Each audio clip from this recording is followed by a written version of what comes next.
दोस्तों, बिहार चुनाव में एनडीए की जबरदस्त जीत के बाद अब दिल्ली धमाके से जुड़े कई नए खुलासे सामने आ रहे हैं।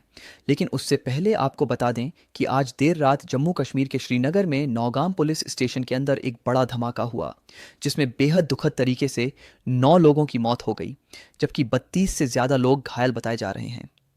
शुरुआती जानकारी के मुताबिक फरीदाबाद से जब्त विस्फोटक का सैंपल लेते समय यह ब्लास्ट हुआ है।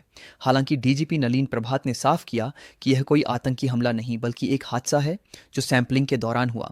रात करीब 11:30 के आसपास हुए इस ब्लास्ट में मारे गए लोगों में पुलिस टीम के कई सदस्य भी शामिल थे। घायलों का इलाज 92 आर्मी बेस अस्पताल और स्किम्स सोरा में जारी है। अधिकारियों का कहना है कि फिलहाल यह स्पष्ट नहीं हो पाया है कि पूरा 360 किलो विस्फोटक पुलिस स्टेशन में मौजूद था या सिर्फ उसका कुछ हिस्सा टेस्ट किया जा रहा था, मगर घटना बेहद गंभीर बताई जा रही है। आपको याद होगा कि 10 नवंबर को दिल्ली के लाल किले के पास खड़ी कार में हुए भयानक ब्लास्ट में 13 लोगों की मौत हो गई थी। इस मामले को लेकर जांच एजेंसियों ने इसे आतंकी घटना माना है और केंद्र सरकार भी इस बात की पुष्टि कर चुकी है।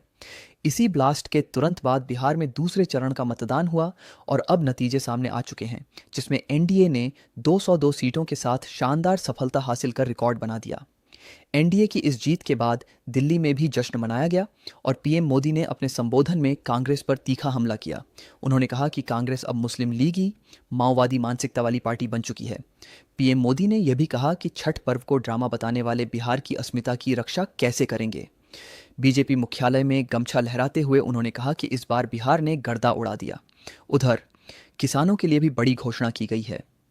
केंद्र सरकार ने ऐलान किया है कि पीएम किसान सम्मान निधि की 21वीं किस्त के रूप में 2,000 रुपये की राशि 19 नवंबर को देश भर के लगभग 9 करोड़ किसानों को भेजी जाएगी। कुल 18,000 करोड़ रुपए सीधे लाभार्थियों के खातों में ट्रांसफर किए जाएंगे। इसी बीच दिल्ली ब्लास्ट से जुड़े और भी बड़े अपडेट सामने आ रहे हैं। जो नया सीसीटीवी फुटेज मिला है उसमें देखा गया कि जमीन से करीब 40 फीट नीचे स्थित Lal Qila underground metro station तक जोरदार कंपन महसूस किया गया। वीडियो में साफ दिख रहा है कि दुकान के काउंटर तक हिल गए और लोग घबराकर इधर उधर भागने लगे। इससे अंदाजा लगाया जा सकता है कि कार में रखा विस्फोटक बहुत भारी मात्रा में था। जांच में अब पंजाब का कनेक्शन भी सामने आ रहा है। पठानकोट में आर्मी क्षेत्र के पास मेडिकल कॉलेज के एक डॉक्टर को गिरफ्तार किया गया है, जिसका लिंक अल फलाह यूनिवर्सिटी से मिला।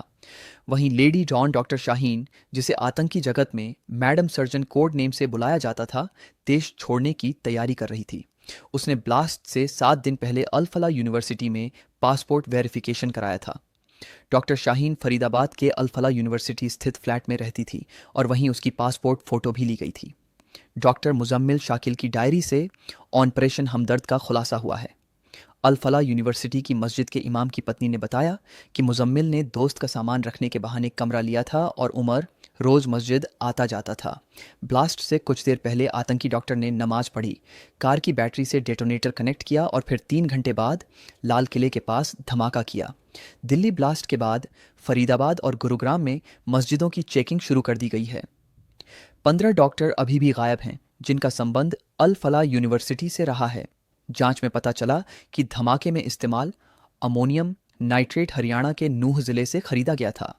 खाद विक्रेता ने बिना लाइसेंस के यह सामग्री बेची थी। खनन क्षेत्र भी एजेंसियों की निगरानी में है, क्योंकि वहां भी अमोनियम नाइट्रेट का इस्तेमाल होता है। डॉक्टर आदिल के मोबाइल से अश्लील तस्वीरें और हनी ट्रैप के सबूत मिले हैं। वह कश्मीरी लड़कियों की फर्जी तस्वीरें बनाकर डॉक्टरों को फंसाता था। सहारनपुर में आतंकी ट्रेनिंग सेंटर के लिए जमीन खरीदने की भी बात सामने आई है। आदिल 2023 से नवंबर 2024 तक घर से गायब रहा। न नौकरी पर गया, न घर। इस दौरान वह कहाँ था, किससे मिला, ये सब एसटीएफ जांच रही है। डॉक्टर आरिफ के डिलीटेड मैसेज भी रिकवर किए जा रहे हैं, जो पूरी साजिश की परतें खोल सकते हैं। आज दिल्ली ब्लास्ट में शामिल 2 और डॉक्टर हरियाणा के नूह से गिरफ्तार किए गए हैं।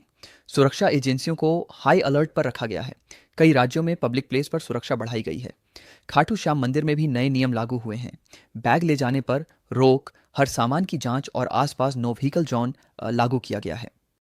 दिल्ली ब्लास्ट के बाद सभी पुलिसकर्मियों की छुट्टियां रद्द कर दी गई हैं। जांच अब तेजी से आगे बढ़ रही है और हर दिन नए नए कनेक्शन सामने आ रहे हैं। उम्मीद है कि जल्द ही इस पूरे मामले की तह तक पहुंचकर जिम्मेदार लोगों को सख्त सजा दी जाएगी और निर्दोषों को न्याय मिलेगा। जुड़े रहिए MKS EDU न्यूज़ चैनल के साथ। चैनल को सब्सक्राइब करके बेल आइकॉन दबा दें ताकि हर अपडेट सबसे पहले आप तक पहुंचे। वीडियो को लाइक और शेयर करना ना भूलें। जय हिंद, वंदे मातरम।